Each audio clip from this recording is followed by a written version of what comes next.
Episode 56, JM. October 1, 2023. The climate fight will be won in the appliance aisle, Heat Pump HEEHRA and HOMES programs. Residents Against Wood Smoke Emission Particulates Corporation, a nonprofit now, aims to help consumers afford to purchase heat pumps, along with the ROSEP aim of handing out PM 2.5 monitors to any near neighbor of an indoor residential wood burner whose PM 2.5 wood smoke infiltrates the yard of the near neighbor, with the aim of shutting down indoor residential wood burning emissions of PM 2.5 that exceed National Ambient Air Quality Standards, NOx, using PM 2.5 monitor data as evidence.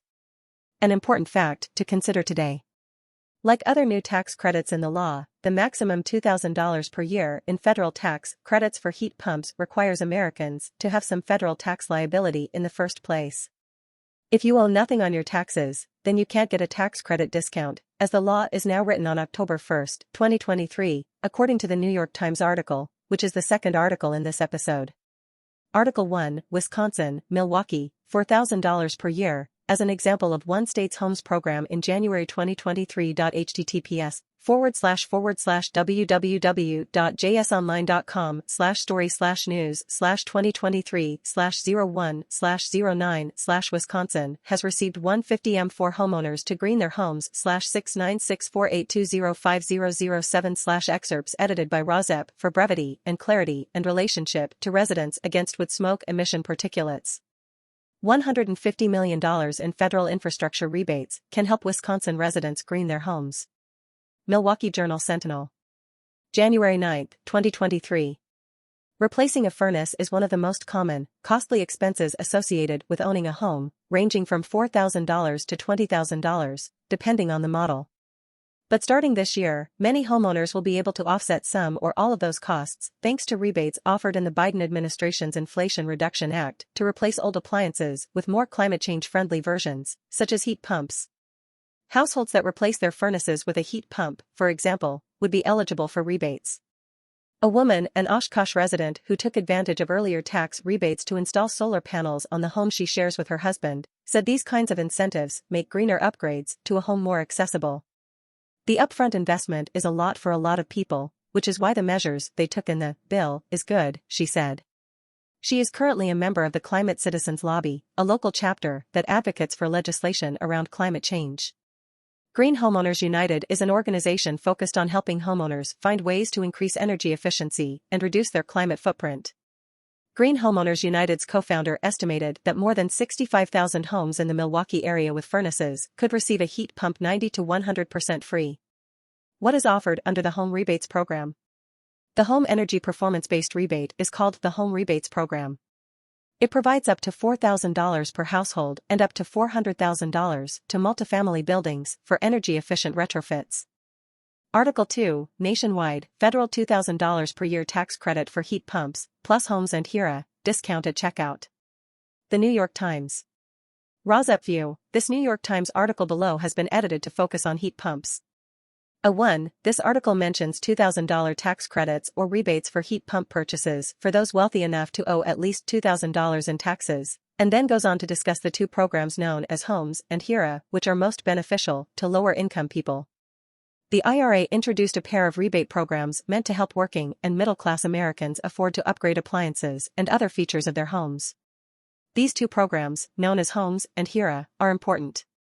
When it's finally put in place, HEEHRA will lower the cost of heat pumps at the point of sale, making them more affordable to consumers, including those who are not even aware of the policy.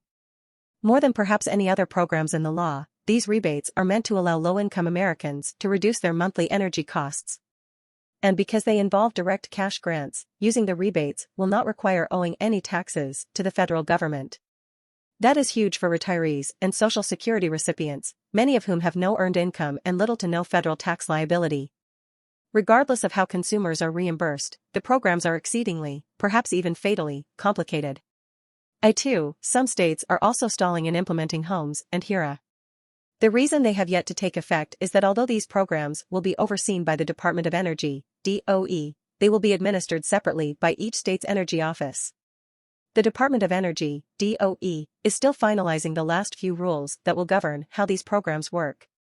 When the DOE finishes that process, then states will apply for their share of the money.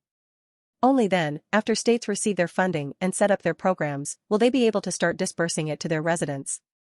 A2A, so far, very few state offices have received any funds from the programs, not even the preliminary funds meant to help them hire more staff members and manage administration costs. This could directly hurt the program's chances of success in the next year. State energy offices employ anywhere from a handful of people to more than 100, and they have now been tasked with overseeing complicated, high-stakes federal programs. The experts and business leaders that the New York Times writer talked to think that these problems will push any serious efforts to carry out the programs well into next year. A2B, Montana has said that it doesn't expect to make rebates available until the first half of 2024.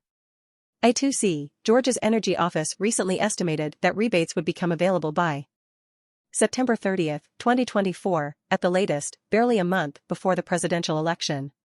Article 2 excerpted, https://www.newyorktimes.com/2023/10/rebates-tax-credits-energy-homes.html. The climate fight will be won in the appliance aisle.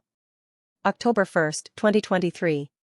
Excerpts edited by Rozep for brevity and clarity and relationship to residents against wood smoke emission particulates. B1 Overview of Inflation Reduction Act Home Energy Programs. More than a year after its passage, much about President Biden's climate law, the Inflation Reduction Act, is working.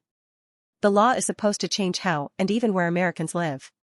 The IRA contains nearly $9 billion in rebates meant to help people upgrade and decarbonize their homes, for example, install a heat pump.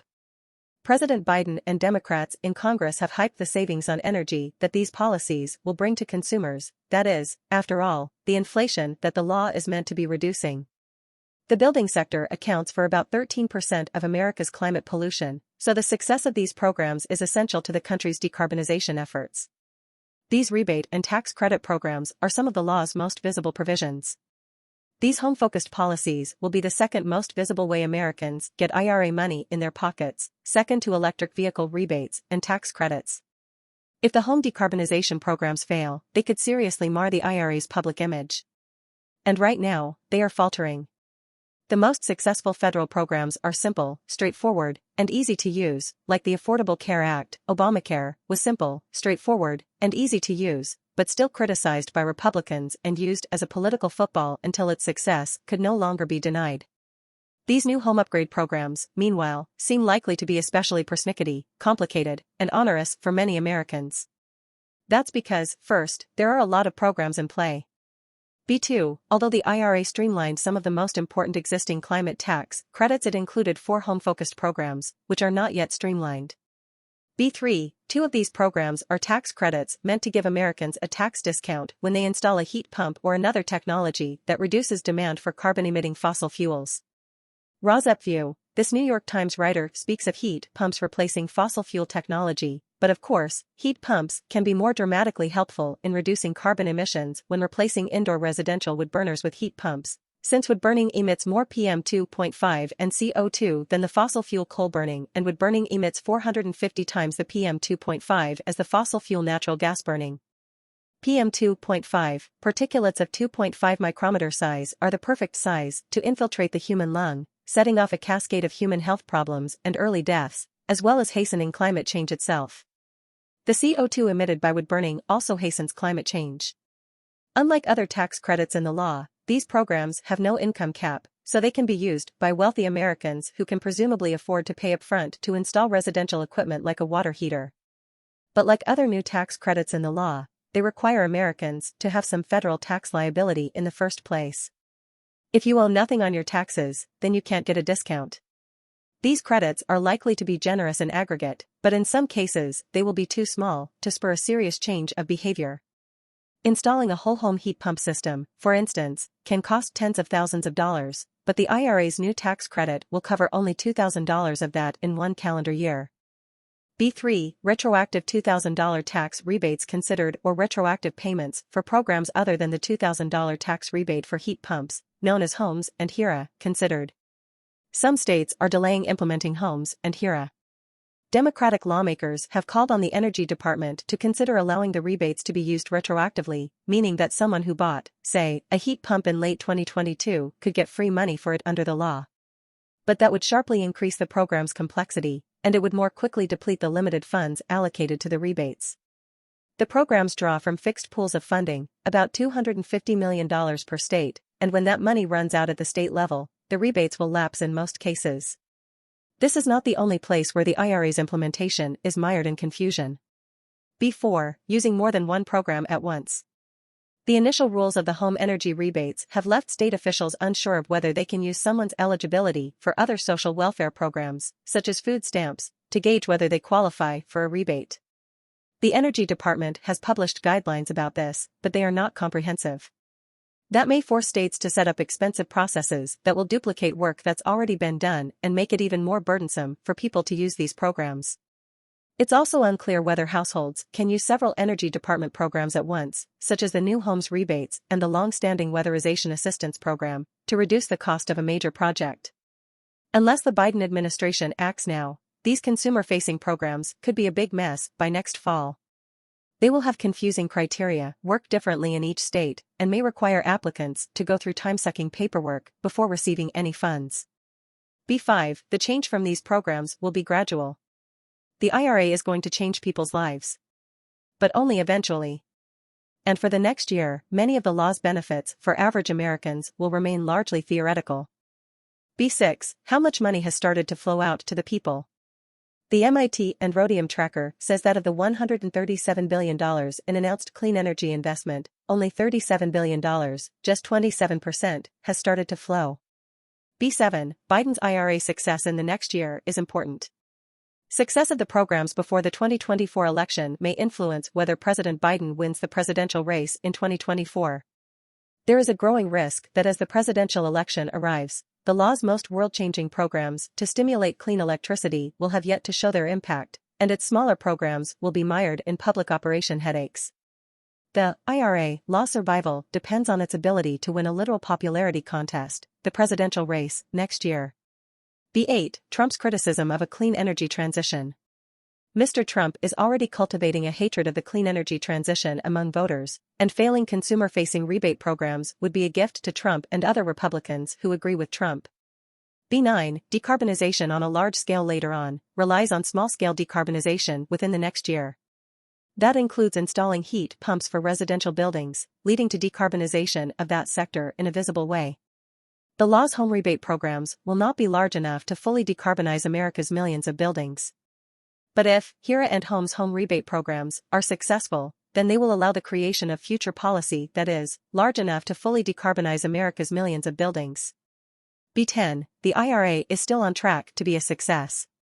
But voters will see what's at Home Depot or in the back of their contractor's pickup truck. And if people have to fill out 20 pages of paperwork just to save less money on a heat pump than they initially hoped for, that's what they'll always remember about the IRA.